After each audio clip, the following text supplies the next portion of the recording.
गांव का रहस्यमयी पेड़। बहुत समय पहले एक छोटे से गांव के बीचों बीच एक बहुत पुराना, ऊंचा और घना पीपल का पेड़ था। गांव के लोग मानते थे कि इस पेड़ में कोई आत्मा रहती है। दिन में यह पेड़ बिल्कुल सामान्य दिखता, लेकिन रात होते ही इसके पास से अजीब अजीब आवाजें आने लगती, कभी किसी के रोने की, कभी हंसने की। गांव के बुजुर्ग कहते थे, इस पेड़ के नीचे रात को मत जाना, वरना वापस नहीं लौट पाओगे। लेकिन जैसा कि हमेशा होता है, गांव के कुछ युवा इन बातों को अंधविश्वास मानते थे। एक दिन गांव में रमेश नाम का लड़का, जिसने इन कहानियों को झूठ समझ रखा था, अपने दोस्तों से बोला, आज रात मैं साबित कर दूंगा कि ये सब बस कहानियां हैं।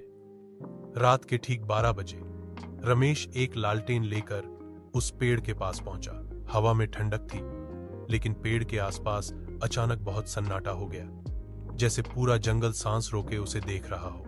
जैसे ही वह पेड़ के तने के पास बैठा, उसकी लालटेन अपने आप बुझ गई।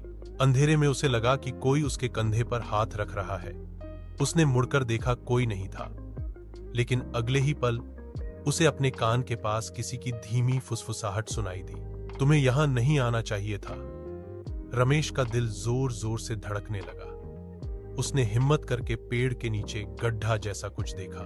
जैसे ही वह पास गया, उसने देखा कि वहां पुरानी मिट्टी में आधा दबा हुआ एक टूटा हुआ मटके का ढक्कन पड़ा है, जिस पर लाल रंग के अजीब चिन्ह बने हुए थे। अचानक पेड़ की शाखाएं हवा में जोर जोर से हिलने लगीं, जबकि हवा बिल्कुल बंद थी। रमेश घबराकर भागा और घर पहुंचा। अगली सुबह उसने गांव के बुजुर्ग को सारी बात बताई। बुजुर्ग ने गंभीर होकर कहा, बेटा, इस पेड़ के नीचे पुराने जमाने